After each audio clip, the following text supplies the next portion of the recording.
This meeting is being recorded. So delighted now to be joined by Maghnus Breathnach, Eddie O'Sullivan and Jonathan Higgins to look back on the Galway Senior Football Championship quarterfinals over the weekend. Eddie, coming to you first, I suppose. The relegation round robin series does get underway as well as the semi-finals in 2 weeks' time. Uachtar are there. I presume now you're just getting ready for like massive games. Like these games are as big as for the clubs involved in this as like teams preparing for the county semi-finals. Oh, absolutely! Like, sure, they're huge games. Like, because like it's probably possibly much easier to try dig out a win or two now than it would be to try and get out of intermediate. Like the club would have got relegated in 2002 and not seen senior football until 2020. Like, so. You know, it's equivalent to playing probably 2 intermediate county finals with just no one watching. So yeah, it's massive now. We have to try to put ourselves together now to try to dig out a few results. And when you look at the group, like you look at Mountbellew coming into it, and I've seen a good few of their groups in group games in group 3, and they're very, very unlucky not to dig out wins. So, you know, you'd be very wary about, especially first game against them now. We've played them so many times in probably the last 10 years between intermediate and senior championship, and there'd never be more than a kick of the ball. So, by all accounts, they had a ferocious battle with Carristrand at the weekend. So, you'd be whatever work out to get off to a good start there now. Just with the games you played, because I suppose, Eddie, for some people, they'd be very surprised to see Uachtar coming here into a relegation playoff. Like, what do you think has put you into this, I suppose, battle? I suppose what's obviously put us into it is our results, and possibly we've probably had a unique ability so far in championship to keep a scoreline similar with everyone we played. But like, yeah, we've just probably let ourselves down coming down the home straight. A big losing point for us possibly was the Tuam game. Like we really should have taken the victory there, and that would have set us up well. But we simply weren't good enough against Lechmore, Spiddle, Corfin and Mycullen, and that's what's seen us there. We could say about how unlucky we were, but we were lucky in certain games as well to get scores out at key moments. So the table doesn't lie, and we finished where we finished. So we have to now change our view and try to get two wins now this side Christmas to make sure we're still senior and in the senior draw for 2023. Maghnus, you're one man who's relieved to be avoiding this battle after, I suppose, your own side on Spiddale defeating St. James's 16 points to 12 over the weekend. Yeah, absolutely. Like we did say, like that group of 4 that's there. I suppose before the weekend, it was obviously Uachtar there and Carrow were there, and then obviously had the losers then in Mountbellew and Carristrand, and then ourselves and St. James's. So that group of 4, it's, you know, they're 4 good teams in there. You know, it's very hard to call any results that go that way. And the time of the year you're going into a pitch, you're getting heavy, and if they go with the format with the 3 weeks in a row, like, you're really relying on your panel then. You know, you're relying on the lads there to come in, and, you know, I'd be shocked to see teams consistently line out with the same 15 for the 3 weeks in a row, because it'll be such a dogfight, and lads will get nervous. And, you know, it's not a nice place to be, but, you know, it's kind of a great place to be too, like, because it is, Eddie did say it, like, it's like 2 county finals as well. No more than we bet James is there over the weekend. You know, there was no county final medal or anything like that to get out of it, but, you know, we retained our senior status for 2023, and you know, it gives us a great boost going into next year. Like, so it's going to be a massive dogfight for that relegation group. I have to say, it's going to be, I couldn't really call who's going to come out of it really. Maghnus, you're setting the trend as the fly goalie again over the weekend, launching one from play up in the left corner forward with the weaker left side. Yeah, exactly. Paired out of nowhere. Jesus. Eddie, I told you I don't have a weak side. What are you on about? Paul, I actually marked Maghnus about 12 or 13 years ago. I was corner back and he was corner forward in a league game. No, I kid you not. Jeez, how did I get on that day actually?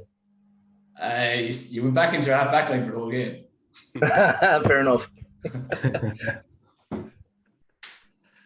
And I suppose, man, for you to be safe, you were without the two Olees like Anton and Finan for, I suppose, early on in group games in the championship. But I suppose massive for you to have them back because there were significant blows for you. Yeah, absolutely. Like we lost Anton, I suppose, just a week before the Cullen game to a bad ankle injury there. He had a break there, so he was out for a good few weeks. Like, we were kind of hoping that he'd be back for the Uachtar game. That was only if things were going very, very well, like for him. Like, in fairness, his recovery went well. Like, but so Finian came back in after the senior as well, after the All Ireland, and it's tough. I have to say, it's tough for lads coming back after finishing the senior inter-county campaign, going straight into the club as well. Like, it's a long old slog for him, and it's easy to pick up injuries then, and he got a bad enough back injury then as well during the championship. So it was a big blow to us. Like, he wasn't really at peak performance really until maybe the last 2-3 weeks. Like, but it's no more than, I suppose, Matthew as well with Uachtar. Like, he's had a long year between college and inter-county and stuff like that, and them lads are just they have to keep it going. Like, it's a tough one for them to do, but going into this relegation for obviously Uachtar, they're going to be relying heavily on Matthew no more than Paul Conroy with St. James's and Killian McDade with Monavea. Like, they're just going to have to keep putting their shoulder to the wheel for the sake of their clubs. Like, but we're very relieved. Like, I suppose we had a good young lad there, Liam McConneil as well. He had a great senior championship for us this year. He was our top scorer from play and from frees as well, and he's only going to get better and better. Like, and it's great that he has another year of senior football under him again this year. Moving on to the, I suppose, the quarterfinals, there were what took centre stage this weekend. Jonathan, it's safe to say, like, 4 like really good games of football, very tight in every game. The highest winning margin, 2 points overall throughout the weekend. Yeah, it probably sums up the championship campaign to date. Really, ultra competitive, ultra tight. Even games that you might think there might be a bit of an advantage. I think most people, well, if you want to use the bookies by any sort of a lay of the land, they had Cullen significant, odds-on favours over Clare Galway, and Clare Galway will leave that game when they were leaving Pearse Stadium on Saturday evening. They're very, very disappointed because they look back on chances that they missed. A couple of frees, a couple of advanced mark, one in particular that went askew, and they had the rattle the bejesus out of Cullen. They give them almighty scare and could have done the unthinkable. I think that was the summary of all the games throughout. Tuam, and Salthill. I think most people, when they saw Rob Finnerty going off early, they thought Salthill were going to be in bother, but they rallied and they came back and they nearly butchered it at the end themselves, but they hung on through, and that's a great win for them. The same Anna down over Michaels. Michaels will rue situations as well. So they're all so tight. It just the only thing you'd say is if you look a step forward, the way the draw has put the two big hitters beside each other, that just gives a huge opportunity here. If you're Anna down or you're in the Salt Hill camp this week and you're training, you are buzzing because you've a big chance of making a county final. And with the two hitters gone on the other side as well. So I know John O'Mahony was in front of us there in the stadium yesterday as well, taking notes. Armstrong as well beside him. So everyone's queued, everyone's ready, but it was 4 very insanely tight games and very enjoyable games, and ones that pretty much by and large all went down to the last kick of the game. I suppose when you look at the championship, like for years and years, it was the curved-in dominance, but now it looks like we have a championship that, like, it's safe to say this is definitely, I suppose, in most recent years, one of the most open championships, like when you just look at the results over the weekend. Yeah, no, absolutely. It's but like outside of maybe 1 or 2 games throughout the championship, there's been very few, I would say, 10+ point victories for anyone. Like, you rewind 5-6 years ago and 10+ point victories were commonplace in the senior championship. So the gaps have definitely closed. I suppose the knowledge of S&C and tactics has probably become commoditized, and every team has access to it, like in video work. So there's probably not as huge gaps that way. Obviously, the gaps are talent within clubs, which obviously, smaller clubs, less talent, less of a bench. But like the weekend, no more than what Jonathan said there, like all 4 games were excellent entertainment. And like, Clogowley could have pulled it out of the fire. Tuam could still have pulled that one out of the fire right up until the end. And then obviously, like, had Michael's probably a bit more composure, they could have snuck the draw. And then the fourth, Corofin for once, their composure probably let them down a bit. Like, Corofin was probably, like, how close they pushed Mountbellew surprised me anyway. I actually thought Mountbellew might have been comfortable there, but like Corofin put them to the pin of their colours. So it's it's reflective of a very strong championship. And like, Cullen bet probably Corofin with more ease than Mountbellew, and although Cullen like possibly haven't been too convincing outside of the Corofin game, like they won't have any fear from Mountbellew.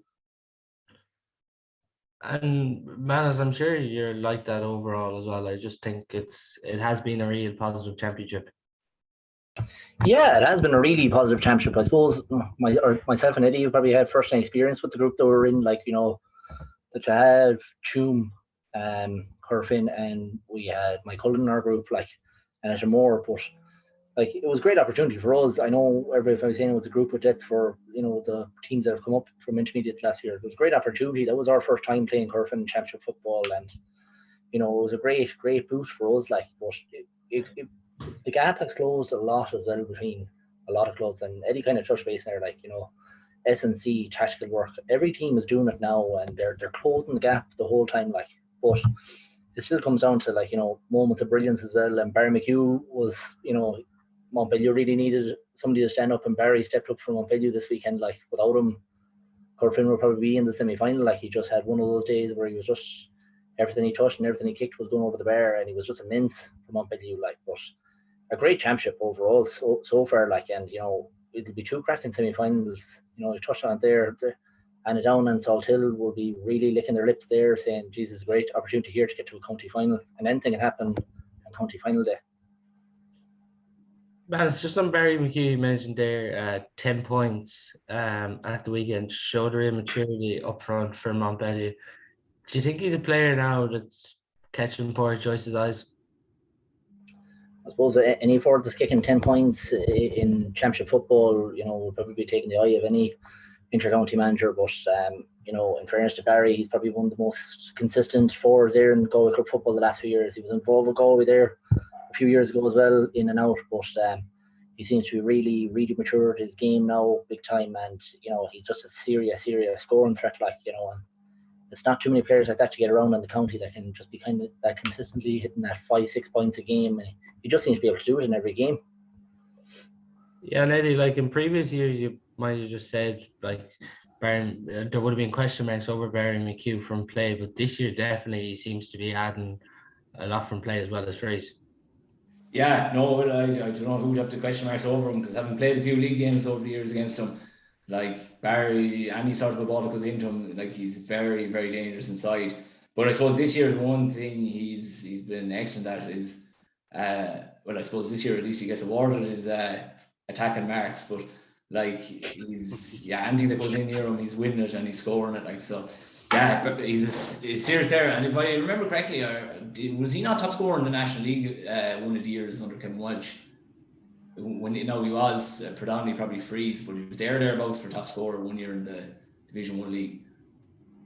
Yeah, I think you're right. That year did he get to league final against Dublin, I think. Yeah, I think he might have been top scorer in the league that year. But like, no, there's no doubt the talent in him, and probably the summer away probably has refreshed him, and like, he's a serious option inside for not just Mountbellew, but like, obviously if Galway are looking to bolster their squad, he's definitely an option there.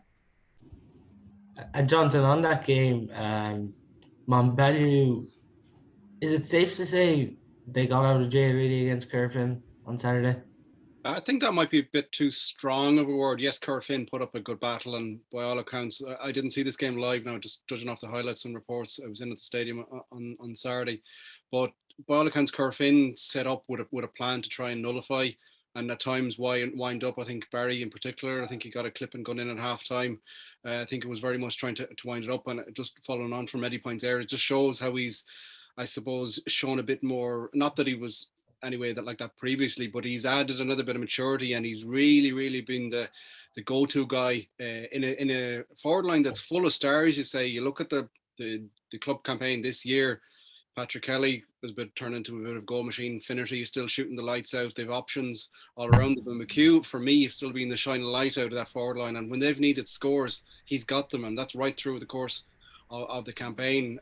And he's done that again. I nearly flipped this on its head. I anticipated that Mountbellew would win by a bit more. I thought they might have been closer to 5 or 6 on it, but I think this is the perfect situation really for them going into the semi-final now. I think it just maybe just cools the jets and any sort of hype that had been in the camp. They've had a couple of really good battles that will serve them well over the course. So you think back to even the Anna Down game earlier on, first day out, but particularly the Salt Hill game, when Salt Hill, they threw absolutely everything at them that day. Even when Patrick Kelly got the goal in the first half, they come back, Tomo gets one straight away. And the second half, it looked like Mountbellew-Moylough were on the ropes a little bit. And you had Val Daly just marading his side up and down, the arms going, everything to get them going. By all accounts, I'm sure he was doing something similar yet on Saturday, but that's a great way to go into a game. It's a real hard fought win over a big rival. You know, when go back a couple of years and Mountbellew-Moylough, it's Corfin. They're aspiring to be at that level now. They've beaten them a couple of times, and they are the standard bearers. But I think that's a perfect way to go into the semi-final. Both sides actually nearly in a weird way in that semi-final. Cullen as well. They hung on at the death. So both managements will have I suppose they can go into the dressing room and go, yes, it's great, but we need to work on X, Y, and Z. And I think that's a great way going into it, and it sets up an absolute dinger of a semi-final. But I still think Mountbellew-Moylough, from having watched them over the course of the campaign, they're still just have a bit more of an edge on Cullen. Cullen, it's two different game plans. You'd say Cullen are very much more of a kind of not quite a counter-attacking, but a direct run. And there's so many hard runners right through the spine of their team, and they can attack you from all angles, where Mountbellew are a little bit more kind of, a bit more firepower up front. It's going to be one hell of a battle. But I think, to answer your question, I think that's the perfect situation for them going in the next day, and that will serve them well. Turning point in this game really seemed to be, I suppose, Corfin were 1-9, I think, to 11 up after the goal. They get a free in front of the goal. They take a quick Maghnus, and Mountbellew just go then and turn over. Like, it just seemed like a massive turning point. Would have put Corfin 2 points up. Yeah, it's just, it's such small margins as well. Like, that's what Corfin have been excellent at. They're quick thinking over the last years. Like, even they're almost like they don't settle for, just going for the point. They go for the jugular, and they've been getting them the last few years. But it goes to show you the resolve that's in Mountbellew now. They have been on the end of beatings from Corfin over the last few years, but they seem to have turned the corner there with them now. Like, so it goes to show you, like, that there's a serious team there. But, like, even on top of the likes of Cullen, like they hung on against Galway, but like they're county champions from 2020, and they want another crack at it. Like, they don't want to be kind of this one team wonder. They want to go and win 1, 2, or 3 Frank Foxes if they can. Yeah, and Eddie, I'm not sure if you see the game, but I think it was Gavin Berkeley tried to take that quick free. Like, it definitely felt like in that game, if they were to get 2 points ahead, that it was going to be huge. Yeah, I know it was. But the one person for Corfin, I thought, I saw most of the game. I missed maybe the first 5 minutes due to my tardy nature. But I thought Ian Burke was outstanding for Corfin. I thought he was outstanding throughout. But the one, I know you say about the opportunity there to go 2 points up, but they still could have got the draw at the end, where, like, that sideline, that's like right at the end, like the game's nearly dust. Like, it's very rare for Corfin to just, no, I'm sure Darcy saw someone in there, but like the score could have been worked there. I thought Corfin did very well in that game. I actually thought Corfin had to win the game, and I thought even when they went a point behind, I thought if they went extra time, they still possibly had to win the game. I felt compared to the last 2 years when Mountbellew played Corofin, I felt it was a far tighter game, far closer, matched, and Corofin, and this kind of surprised me now because I like an odd flutter like everyone else, and I put an accumulator down on Thursday, and like, you know, one of my certainties was Mountbellew. The other certainty was actually Anna Down, and then I actually had funny enough Clare back against my Cullen, but yeah, like that I had Mountbellew, you know, didn't even question that. Whereas I thought after watching the game, I thought Corofin definitely had win a bit. Yeah, on Ian Burke, there you mentioned Eddie. I suppose it was something different he seemed to bring to Corofin out the pitch this year. Usually we see him inside. I think it was 4 or 5 points he kicked, and like some outrageous efforts, and even working hard off the ball as well. Yeah, I thought Ian brought, and to be honest, he came on as a sub against us, and the one thing that struck me as soon as he came on, like we had our game plan, it was tipping away nicely, and you know, we were thereabouts to come down the home straight. But as soon as he comes on, like, it's his movement, everything about him, he's creating something totally different to what other, like everyone else is kind of playing, we'll say, to a routine. He is doing different things. And I thought he was nowhere near how good Barry McHugh was, but he was, in my view, second best player on that pitch. Like Mountbellew have plenty now to work on. Like there's a lot of their players that probably didn't play as well as they'd like to. So like they'd be looking for that improvement coming up to my Cullen game. But yeah, not to be going on too much about it, but I did feel, yeah, Corofin were probably closer than they were the last 2 years to beat Mountbellew. And Jonathan, in the second half, where maybe things were going against Mountbellew, like as Eddie talks there, it was different maybe to the last 2 times they played them, but like runs from Billy Mannion from fullback up the pitch, Colin Ryan at right half back, like they were really huge scores that both of them players contributed to in that second half. Yeah, Billy Mannion in particular has been one of the standout players as well over the course of the campaign. That I was about to say cameo now, but he's hugely important. When he was introduced in the Armagh game in extra time, seems to have given him huge confidence, and he's a player playing at the top of his game now and seems at home out in midfield as well. He's played a good chunk of football out there this year as well. Very, very good player. But you're right, Colin Ryan as well has had a fine campaign. But that's the thing, there's so many of the players, you know, it's hard to pick a weak player in that. I know it's an old cliche and it's horrible to say and all that, but they've such a seasoned, every line of the pitch, they have good players that, you know, if things aren't going right one day, someone else is starting to pop up, and I fancy them to win it out now, and I fancy you'd probably even go a little bit stronger. I think they could have a right good rally at the extended campaign, if you want to call it. I think they can build on. I think there's still a lot of hurt from the way they were shafted really last year in the kind of club set up, and I think they have the possibility of just, if they, I think I would say they're favourites to win out Galway for me. I think they'll get over my Cullen. I think it'll be, don't be surprised if that goes to extra time or whatever, but I still think Mountbellew have a bit more firepower, and possibly just to go a step further as well, and because they do have that experience. And if you see them at all, they're not a side that's happy, you know, we won it once after how many years it was, and to rest on the laurels. They seem as motivated as ever, and most importantly, Valdaly seems as motivated as ever, because you watch him on the sideline, like when the game mightn't be going against you, he is rallying the troops up and down.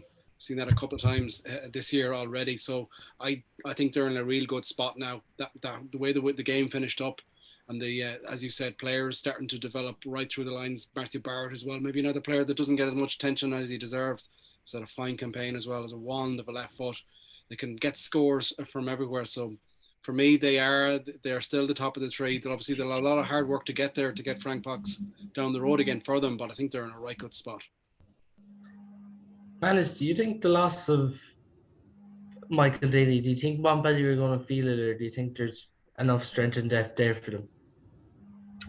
I suppose, like, you know, the quality player that is Michael Daly, like, you know, he'd be a loss to any team, you know, not just Mountbellew. You know, he's a serious footballer, like, but I suppose there is a lot of hurt, I'd say, from how their campaign finished last year for Mountbellew, so you can see a real rally amongst them. You know, they do have a chip on their shoulder, and, you know, I think whatever team comes out of Galway this year, is going to have a serious rattle at the Connacht series anyways at senior, because I just think that the standard of club football here in Galway now at the moment is just at a different level compared to a lot of other counties, just so competitive like. But it's disappointing for Mike that he isn't available, but he is a serious player, and I'm sure he's there training with the lads, getting going as well, like he's a good positive lad to have around the place. And Jonathan, I was talking to you during the week. It has looked like he does have a setback. He wasn't tugged at all, I suppose, in that game against Kerfin. Yeah, that's the little whispers we're hearing for the time. I mean, obviously, he's such a quality player. You'd want him to get back, but I suppose the longer it goes on, I think the more kind of resigned to see. We thought by now, I have to say, I thought by now he might have been making an appearance, but look, it was a nasty injury that he has, and give him all the time in the world. It's probably well served as well for Mountbellew that they're not kind of wondering if their point of view they kind of park it to one side, and if he comes back it's an added bonus. But I think they're probably at this stage, and particularly with the likes of Billy Manny moving out to midfield, gives them another option out in the middle of the pitch there. So I think they're probably they'll obviously love to get him back sooner or later. As Manic said, who wouldn't want a player of that quality in their team? But they're well served, I think, and if he comes back, it's an added bonus. But obviously, we wish him all the best. It'd be great to see him back. Not only in the Mountbellew, I'd love to see him back in Maroon as well, because I think he is that good and can give us something different. And that's the one thing that everybody talks out of the campaign from last year, particularly down the home run of the All-Ireland final, was that we probably were missing compared to Kerry, just another bit of firepower to bring on, and he certainly would be one of the players to be on that list that you'd be looking at as possible options. Are there still favourites for you, Eddie, to win the championship? Mountbellew would be, yeah. I'd probably have Mountbellew, as favourites. I actually think themselves and Moycullen is going to be very tight. I wouldn't be surprised if Moycullen were to beat them. But I think they'll have to work it out, because I would think Salthill, the winner of that, and then down. I've been very impressed with Salthill so far. I think I was very confident to beat Tuam. Now, Tuam easily could have pulled that out of the fire as well, and they surprised me in how close they were to getting a result, and I thought they were a bit unlucky with the black card, but very impressed with Salthill. But I would have to, you'd have to say Mountbellew are definitely favourites from this point. But like Moycullen, as much as I slightly fancy maybe Clogowra to shock them, like Moycullen can adjust to who they're playing and come up to the level of the team they're playing and very well beat them. So, and with the 5 county seniors, Toggin, one obviously out injured, like no team with that amount of talent is going to be easily beaten. So yeah, I'd have them favourites, but there's a long way to go. We just need 2 games for them to get over the line. And still favourites for you too, Manus? It's hard to say. I just think that more than Mountbellew kind of almost getting, kind of that hard done by in 21. Moycullen probably saying themselves they never got a chance at the Connacht series in 2020. The county final finished up and that was it for them. So there's probably unfinished business for them as well. But that's not to discount Salthill or Annadown. Salthill are a very young team. They're energetic. They have a lot of legs in that team as well. I know Rob got the injury last year, but Tom O'Callaghan is having a good year as well. He's really stepping up to the mark for Salthill. And, in fairness with Annadown, Frankie Burke and Damo Comer they're still rattling up the scores, and Damo on any given day, Damo's capable of scoring 2-2, 3-3, that kind of way. And if you do that in a county semi-final or final, it'll go a long way to winning the game too. So it's hard to say. It's only Moycullen and Mountbellew are going to make it from one side, and you're looking at Salthill and Annadown. And as I said, anything can happen county final day. But I'm really looking forward to going watching them. Anyways, they'd be 2 great games to go and see.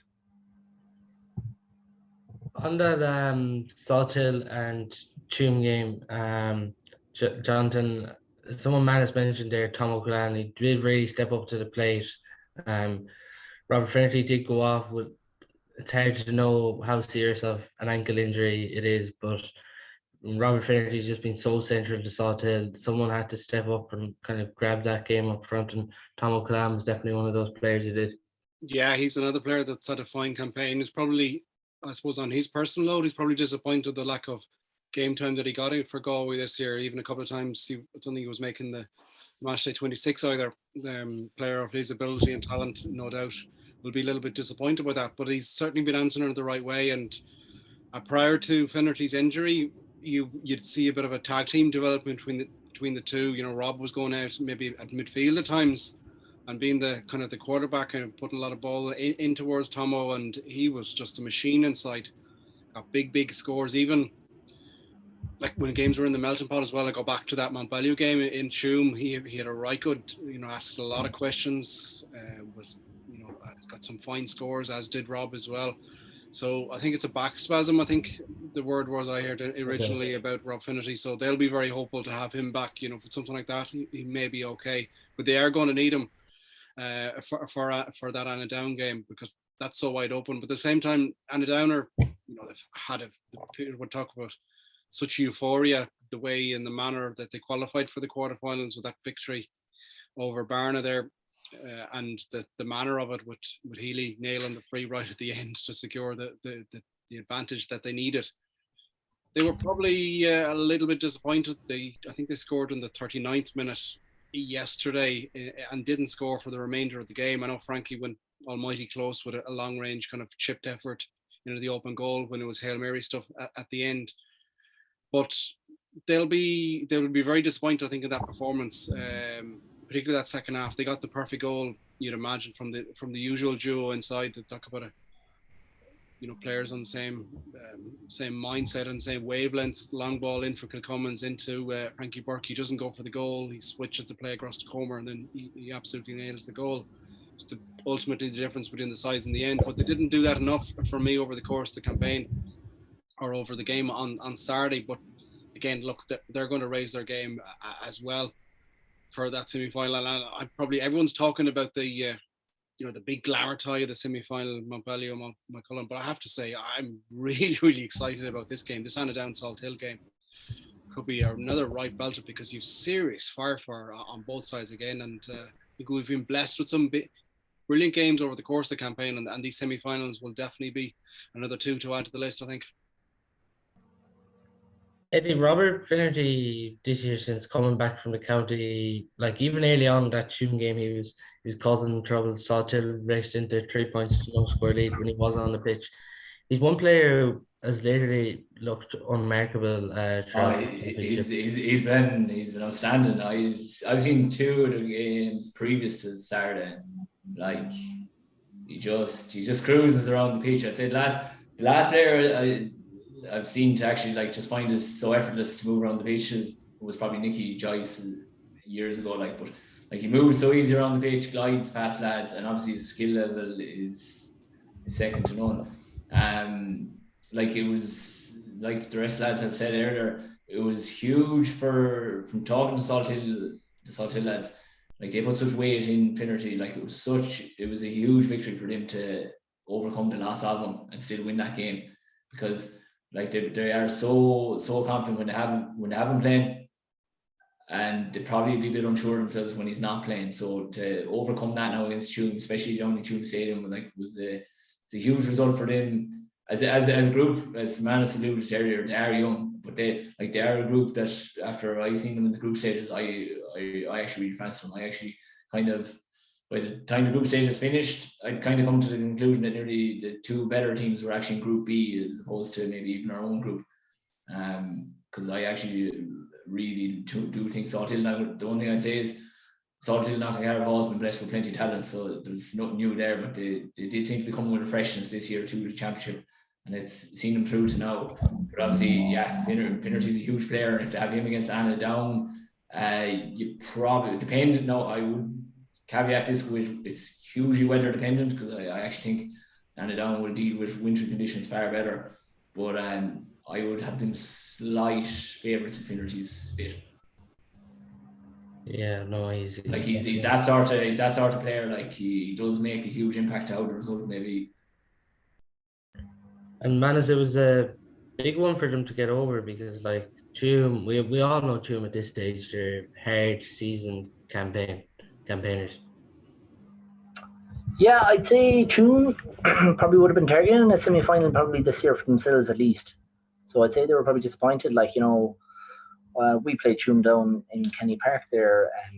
I know we're missing 2 or 3 lads with injuries, but I was actually very impressed with the way they kind of played us. Like, Jamie Murphy is still, doing heavy scoring for Tuam, and you have Manya McWalter as well. Like, so that they have firepower, and I suppose losing a lad as well with an injury like Rob can galvanise a team too, and it really galvanised Salthill. Even if he stayed on the field, there was no guarantee that they would win the game. So it's very, very hard to say how Anadown and Salthill will go, but I definitely agree with Eddie. Like, if it's real rainy day, like, Anadown will be really geared up for it. I think they're really, really set up for that kind of game, bad conditions and stuff like that. And ball breaking around the edge of the square. No better man to have floating around than Frankie Burke coming off Damo Comer there. Any high balls coming in, so that's going to be a really, really interesting tie. Just on Jamie Murphy, like another superb championship. Eddie, coming to you from the full back line, did you ever mark Jamie Murphy? Yeah, I actually marked him the day Ireland beat New Zealand in the rugby at home a few years ago. Because I never forget, the second game was all right to get in the car and drive straight to the Viva. But yeah, Jamie, like, he's very hard marked. It was centre back, centre forward, so probably even harder to mark because there was so much space and for him to move into.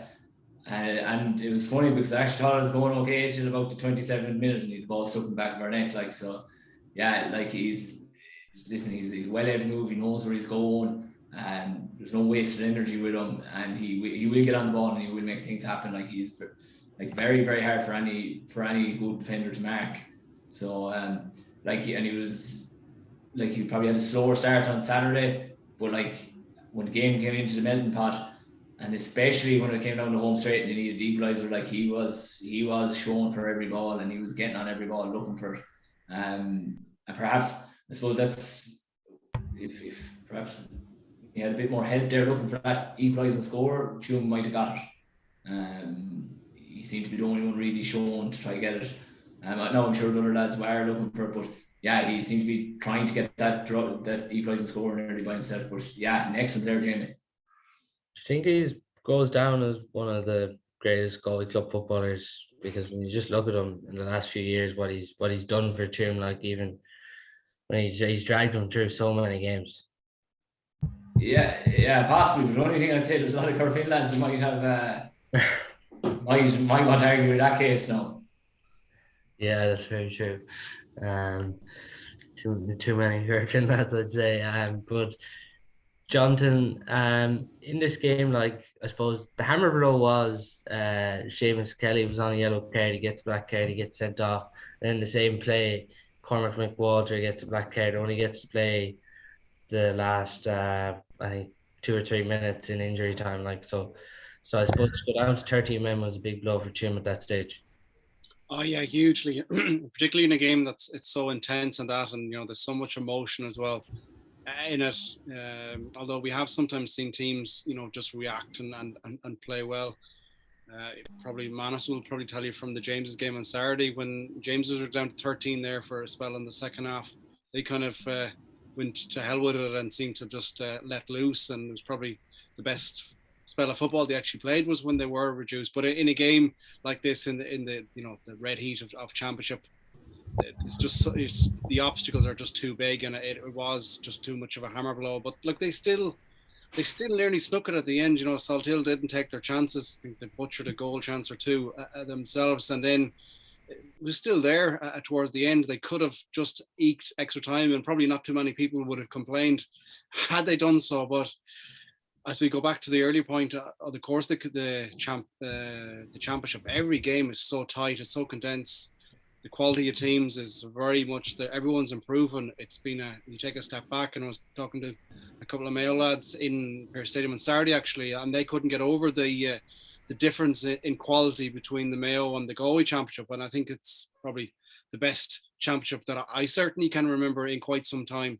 It's like we're building on this crest of a wave from the football of the senior intercounty footballers over the course of the year, and I think the split season, I'm a huge fan for it as well. I think we're seeing the benefits of it, and you just have to look at the the tangible signs of that as well, in terms of the streaming numbers and the amount of people at games and the quality of games that we had. So it's a credit to all the players involved. But yeah, no, they just left themselves just a little bit too much to do, which is unfortunate because it's a game I think they targeted, in effect at home, that they were hoping. And I think if you told them before the ball had been thrown in that they'd be Salt Hill were without Rob Trinity for a big chunk of the game, I thought they probably would have taken your hands off for that. So, like a number of other teams this Monday morning, they're probably looking at it going, what if and maybe, and ruin little phases of play here and there that didn't go their way. And man, it's something, I suppose, a point you did raise off there, like, do you feel like, I suppose, when the opposition, when teams have nearly went down to 14, 13 men, that maybe one of the teams are becoming somewhat complacent? I probably wouldn't say complacent. I'd say it's more that you prepare so hard for playing 15 on 15 and different tactics and setups, and most team would have their designated sweeper or, player who's supposed to be falling off in the defensive zone. That sometimes when you go down to 14 or 13, and we struggle big time when James has been down to 13, is we found it very hard to organise ourselves on the field. We were doing very well for a good chunk of the game, and it was almost kind of detrimental to us that they went down to 13 players, because we had lads that were free, and instead of doing the job they're supposed to be doing, they were getting caught up doing other things, and it messed up with us for a while. And James has brought that game back to 2 points as well. But I suppose at that stage of the game was kind of halfway to the second half, probably the end of the game there for the Tuam Salt Hill game. 2 minutes to go. The only thing there is, obviously Jamie Murphy was there looking for the ball, and to have Cormac Walter off the pitch at that stage of the game when you're looking for an equaliser was a hammer blow for Tuam, because it just allows you then to really squeeze up on the likes of Jamie Murphy and Mannion even a bit more, because the attacking threat of McWalter is gone. But it's just that teams do prepare so much for playing 15 on 15 that, red card, it galvanizes the team that are down to 14, 13, because they have to put in the work, or they have to work harder, because they know they're down a player or two. And is that just build on that's the point about what I often witness over the years, and when I'm playing and even when I'm managing underage teams, what tends to happen is when you do get a card, there's a lot of guys on every team that kind of wants to be the sweeper, wants to be the +1, and they're all trying to manufacture nearly that they're that person, and the team nearly loses a bit of intensity as a result. And you tend to get probably a lot of flat passing because there's an easy get out then when you have possession. So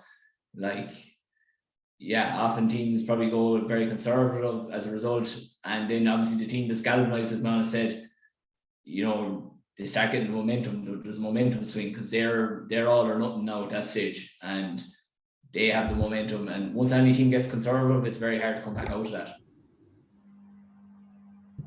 Just on that, Eddie, for a lot of the teams that I suppose won this weekend, they'll feel themselves there's a lot to improve on. And obviously teams are going out for performance.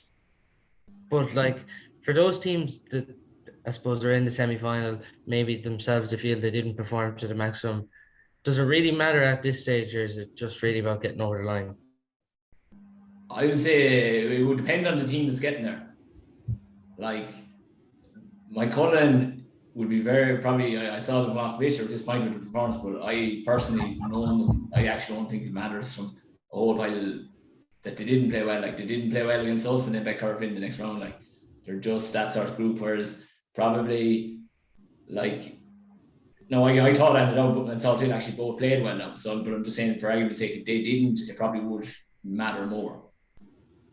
Just the same Mountbellew, I don't think it would matter as much if they didn't produce a performance Saturday and still got over the line, because when you have that sort of experience in your team, you can develop and grow and build it out within the 2 weeks, because you have the players, you know what you're about. Whereas possibly if you're a team that's coming in without the senior county medals in the back pocket, if you come in with a poor performance, you're probably going to struggle big time in the semi-final. Just on in the third game, the Annadown Michaels, Jonathan, you were in Pearse Stadium.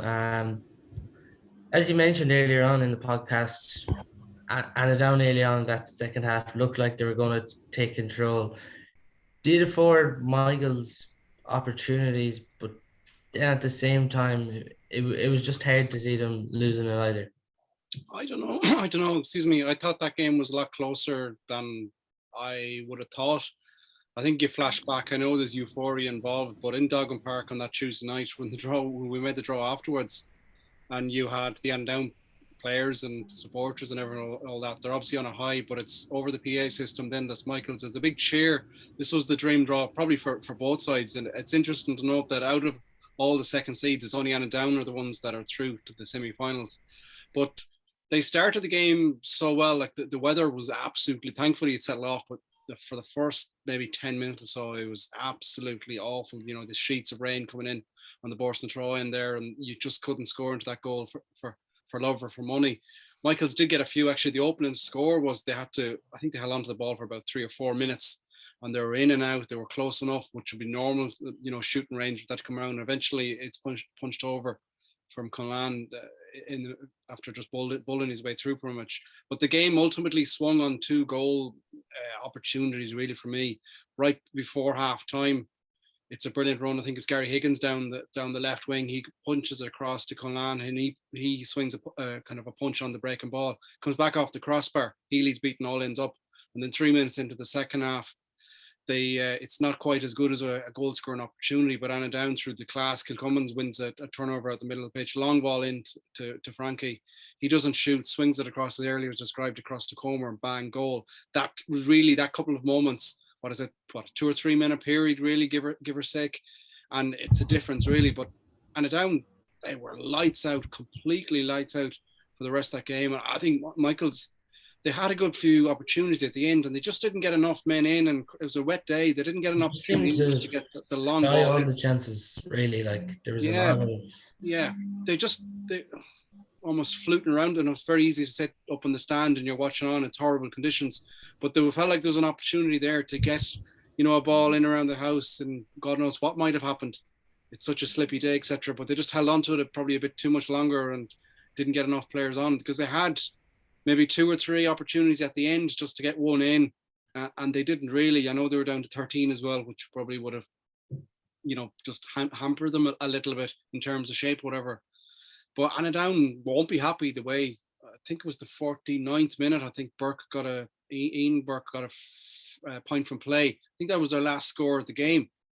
So it's a long time they went without scoring. So as we've seen, they have shown they have firepower. They can score. They'll have to be better against Salthill. But I think Michaels, again, at risk of repeating myself, it's another team that's going to be so disappointed, because you're just talking about small little moments here and there. The game, what was it Paddy O'Shea used to say, a grain of rice will tip the scales here. But all 4 games were like that, and no more so than Michaels. They've probably rued that opportunity, because they look at the draw then as well, and you're potentially saying, you know, there's a, you know, realistic path into a county final, which would be great for their whole development as a club as well. But yeah, I think Down got an almighty scare, and Michaels will be very disappointed the way move here there, particularly towards the end. For Down, Maghnus, it's 4 wins on the trot, first county semi-final since 2018. So I suppose when you take that all into consideration, the group they're in, they'll still have to be happy that they're in a semi-final. Yeah, but winning's a habit too. You know, they've won 4 in a row, and it's more than when you're losing. It's you struggle to find the win, but when you're winning, you always seem to find this chance or opportunity to get the winner there. Like, and you know, Down have had a few clutch moments early this year. You know, more so. I know they're with Barnard, but like, you know, James Healy should have to come up the field there, kick the free, and put it over the bar to put them in to get the scoring difference right. Like, so they're finding ways to win, and you know, it's going to be really, really interesting. Like, because they won't wilt. They won't wilt, in fairness to them, and they see this as a great opportunity for themselves. You know, and Down was it county final in 2001. I think that's the last time they were in a county final. Is it? Yeah. Last time they won it, anyways. But was it 10 years ago, 11 years ago? Yeah, but they haven't won a county final for 21 years, and they're saying themselves, you know, it doesn't happen every year that you get to this stage, and they want to make the most of it too. Are they 4th though in a lot of people's eyes now, if like you're ranking the teams, Maghnus? No, I think Down could surprise Salthill.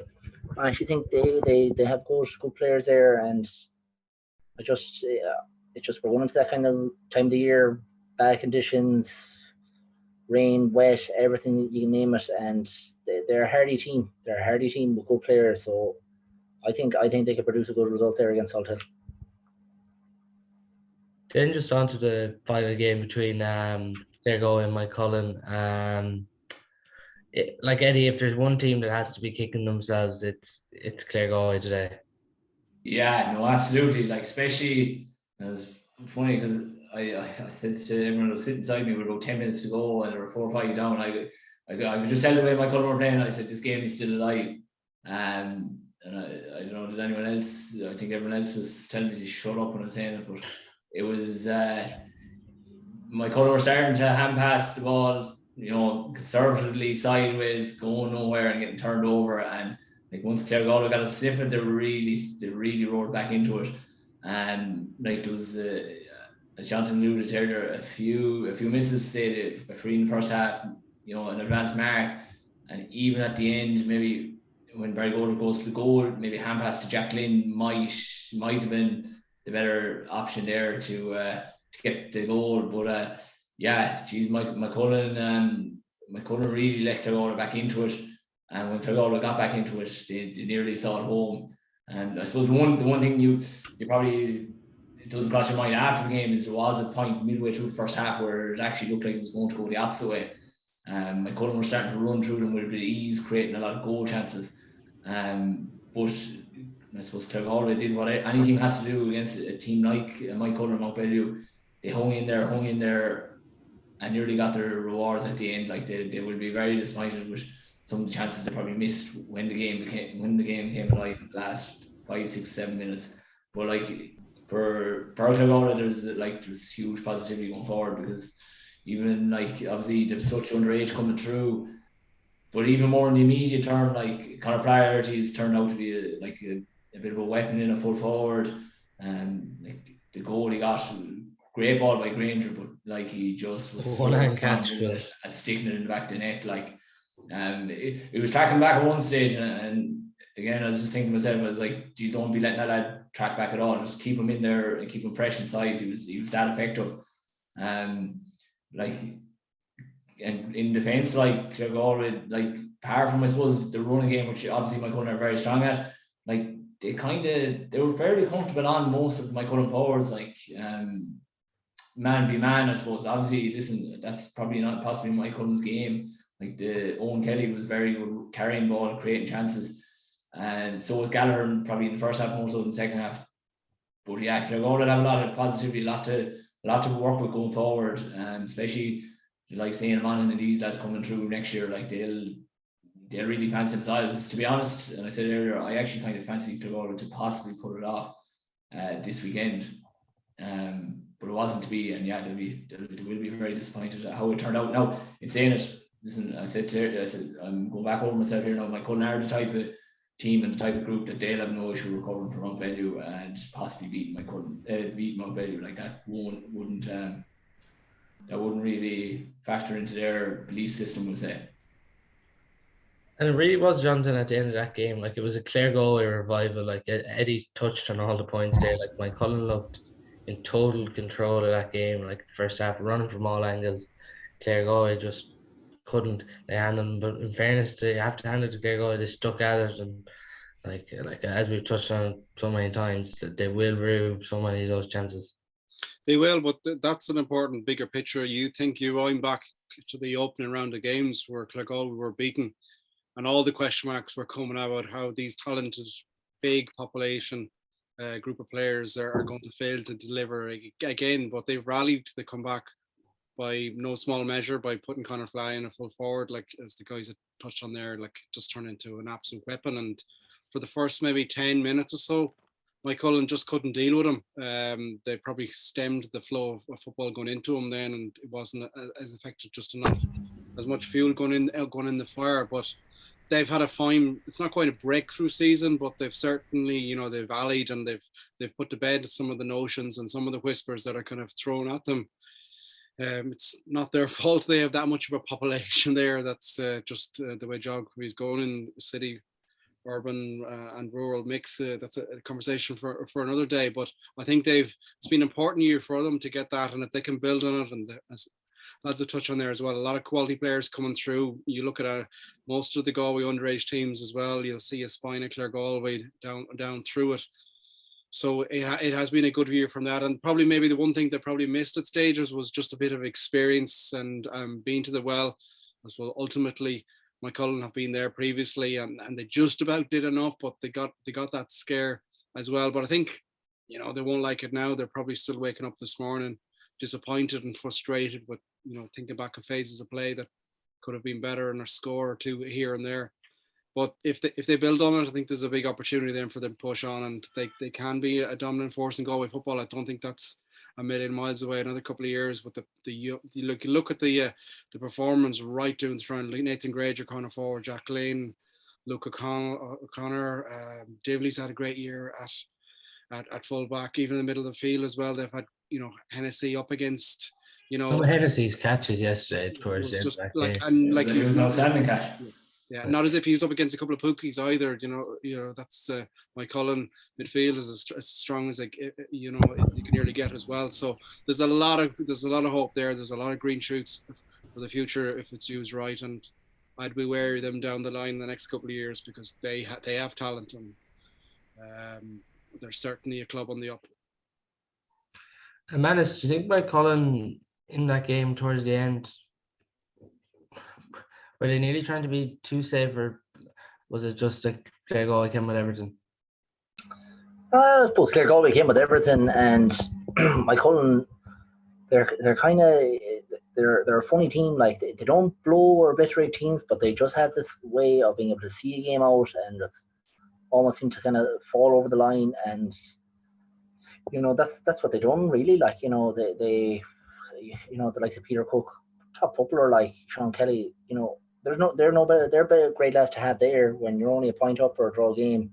Give them lads the ball there. No better lads to go and turn a game for you. But yeah, as Eddie said, like it'd be no surprise if Moycullen just kind of bet Mountbellew same kind of crack, almost falling over the line, because they're so they know how to win. They know how to win. They've been in enough big games now, and they just have this. They can go to the well because they've been there so many times before, and it's going to be really, really interesting how Moycullen deal with Mountbellew and how Mountbellew deal with Moycullen as well. Sean Kelly yesterday, man, he seemed to be further up the pitch at stages, nearly sometimes around the 11 position. Did you expect him now to move back? Because like if you're just thinking of that Mountbellew forward line.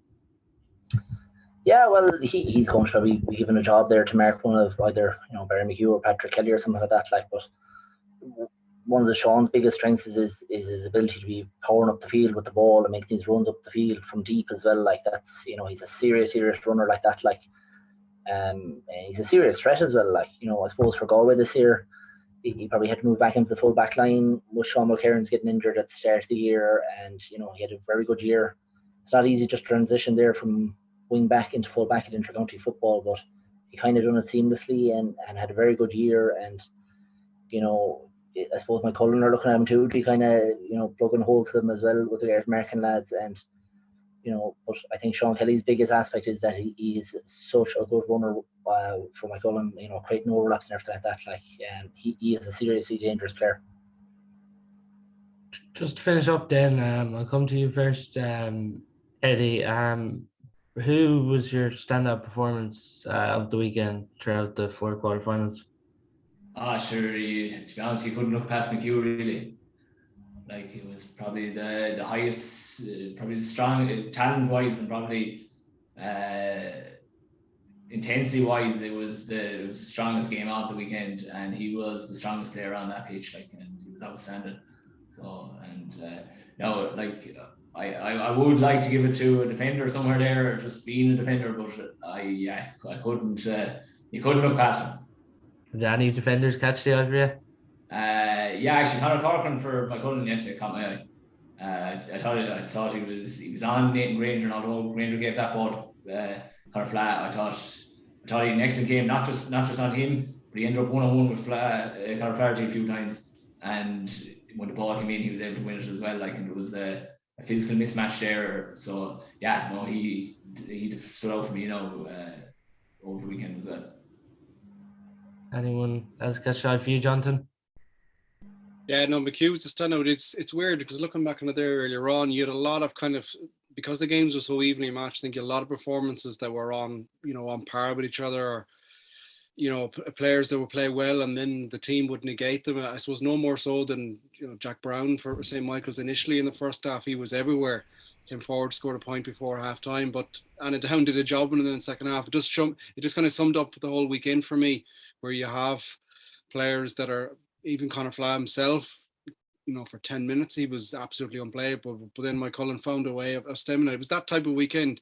But McHugh's personal haul seemed to be the shining one at the top of the pile. I think it'll be very hard to get an argument to go against that as the performer of the weekend.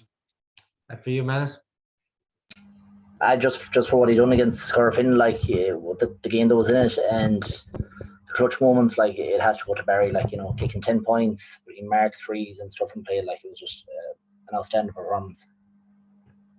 That's all on our show for today. We'll be back next week with extensive semi-final preview show. That's all for today. Thanks a million for your time, lads. Thanks, Paul. Well,